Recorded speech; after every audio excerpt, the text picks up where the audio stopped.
in the jungle, and he took any opportunity to teach me about this spiritual stuff of the Mayan stuff, which I didn't really took seriously. No, but I did it because he was like the father that I didn't have. My mine had been killed, and I saw the guy only once because he was hiding from the authorities. He was fighting corporations to get their land back from banana companies and fruit companies. In those days, I was talking about the 50s. So then, I went back to the city and studied, graduated as a computer analyst, had a great job.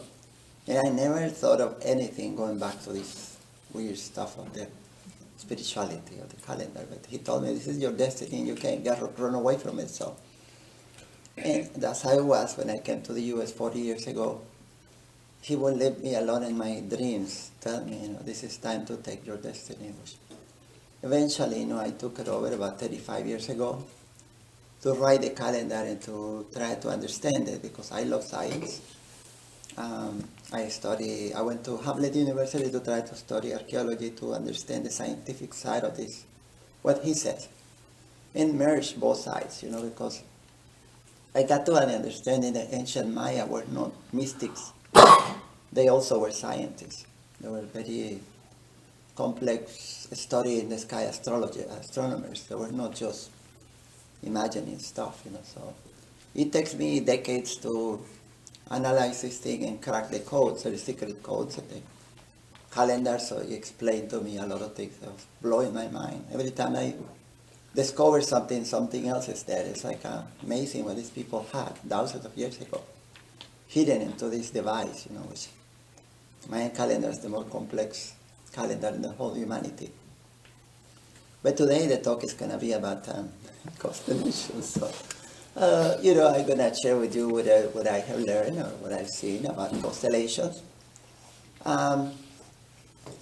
Everything started with looking at the sky, obviously, many thousands of years ago. Even the animals look at the sky. And obviously before we were conscious, we were just kind of creatures running around in the woods. All the time look at the sky.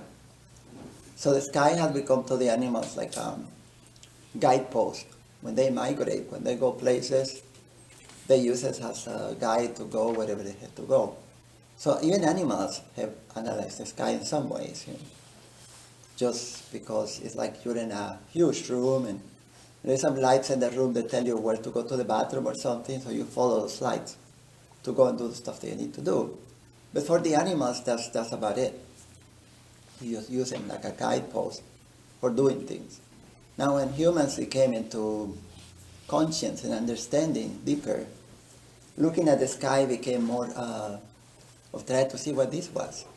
And then it became much more than just guideposts. They created this idea about God or something, and that's what God should reside. It's just unachievable going up there, and all these mysterious things that happen in the sky. So eventually, they started to create storytelling and how to understand this bunch of light things up there. So that's what constellations are. Constellations are really constructs of people's imaginations throughout different civilizations. All civilizations have created their own set of things that they think they see them, And then they attach to these drawings of these things qualities, eventually, And then that's how we end up with constellations. The ones that we use are based in the Arab world and then to the Greeks, and then practically that's the basis of the constellations that we know, the normal standard constellations. You can see the people that created these things were not per se real scientists, but analyzed these things very well. I say that because a lot of these constellations are not measured.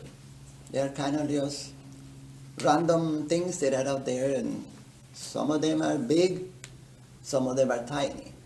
So you can find Virgo, which is this lady that covers half of the sky when it's out there, and then you got Capricorn, that your goat thing or something. It's very small. So you can tell these people created these images of these things out there. and gave attributes to it. But they didn't really measure the sky that well. If they would have measured the sky, it would have been scientific stuff, it would have been more complex. Then they created all these things, we know, Taurus, and Virgo, and Capricorn, and Aries, and all that stuff. And like I said, gave attributes. This knowledge, but it was kind of helping some people to understand themselves somehow, from 2,000 years ago. So they really became appreciated by people, even by the elite. But eventually the elite of Europe became entangled with this Christian thing and the Bible stuff. And then when that happened, there was a problem because, you see about the Inquisition and all that, but the Inquisition never eliminated the astrologers for some reason. They cannot respect them in a way, they were like a hidden, even the kings and everybody consult astrologers, So it's like a hidden thing about it. But one thing that they really draw the line was in the amount of signs, because the beginning people used 13 signs. But the new people said that's a no-no because 13 is an evil number. 12 is holy because it's 12 apostles, so they cut off one of them and get rid of it and disappear out of history. So I'm not the best, like you can see, I'm not the best drawing people. I'm very bad at drawing. I think I'm better at talking, but not drawing. So I tried to draw here that constellation that was excised, was excommunicated out of the set of constellation. This one is called Ophiuchus, which is from the Greeks. It's a guy, like a healer guy, and he's holding his neck and his arms and hands, and it's this one is located between what is that will be Scorpio and Sagittarius. So Ophiuchus is there, and that's the number 13, the one that is being missing. So now some astrologers are trying to go back, and some of them are starting to adapt this 13 constellation because they think that going back to the beginning or something. The problem with some of the astrologers is they're still using charts and stuff that are from 2,000 years ago, from a long time ago. And those charts tell them the wrong thing because all this stuff in the sky moves, never stands still. So they tell you that the sun isn't here, but it's not really there. It's moved, so. But they insist to try to do their charts using the old writing. And some of them are cashing. When I talk to them, they tell me, the moon is in this. No, it's not there. Oh, you're using that sidereal thing, which is actually looking at the sky and see where the stuff is. And that's how it should be. We should be more interactive with the sky, looking at the sky and connect ourselves to the sky as the ancient people did. This is what is lacking in this society of our days. We have isolated ourselves into this fake society, disconnected with nature, which nature has a lot of the secrets and tell you more things that any Bible could tell you. Secret. Nature is just sacred. Mother Earth, If you pay attention how the cycles of nature works, really analyze it, you're going to see they are teaching you. But we have divorced ourselves and put these teachings in the hands of leaders that they have other interests in their hands, controlling people, dominating, and all this stuff, So you create these dogmas and things about the sky, and it's very easy in these big societies nowadays to lie to people and tell them things, and then people become believers of this stuff. So believers that it's hard to get them off that, Just like, if I go right now and tell you, what is this? And I go to, anywhere and I say, oh my God, that's a lot of money, oh my God. And it's not, it's just a piece of paper. I print it up in a printer and I can do it. I don't have the seals and all that stuff to do the other stuff, but in reality, it's just a piece of paper. And this is the stuff that is controlling everywhere. In the old days, at least they had like these chunks of gold that was supposedly backing the paper, but now it's not no more. They wasted the gold and I don't know what. And now everybody printed these things. And, well, we're running out of, run the printers, more. And then people go hungry and all this stuff happen because of these fake things, that somebody made up somewhere. I was talking about, so some people about this parity, that if, because this happened in the history of Mesoamerica. Cortez, when he came from Spain, he tried to conquer the Aztecs, the Aztec Empire. And the Aztec emperor was kind of very afraid of him because comets and prophecies that say this guy is going to come from heaven and do all this stuff. So he was very afraid when they told him these guys were up there. So he sent his spies to look at Cortez. And they said they are gods. And then his spies told him, no, because, they actually went and spied on the Spanish and they pee.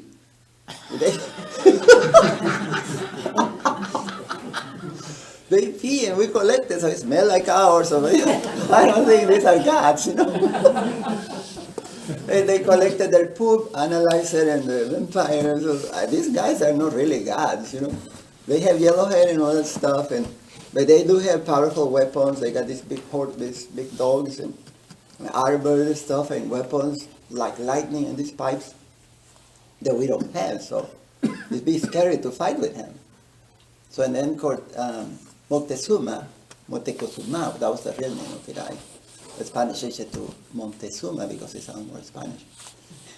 So this guy told we're going to make peace with this guy. So he sent a message to Cortez that was telling them to surrender. And he says, what does it take for you to leave me alone? Go away somewhere else. And then Cortez says, if you give me all your riches, I'll go away. What about that? And then the Moctezuma said, well, empty the vault, give this guy all what he wants, I don't want him here, I got a good empire going, and this guy come and mess up my stuff, So, he picked up all his boat and got all these Indians carrying all these sacks, hundreds of Indians carrying all this stuff to the place where Cortez was waiting.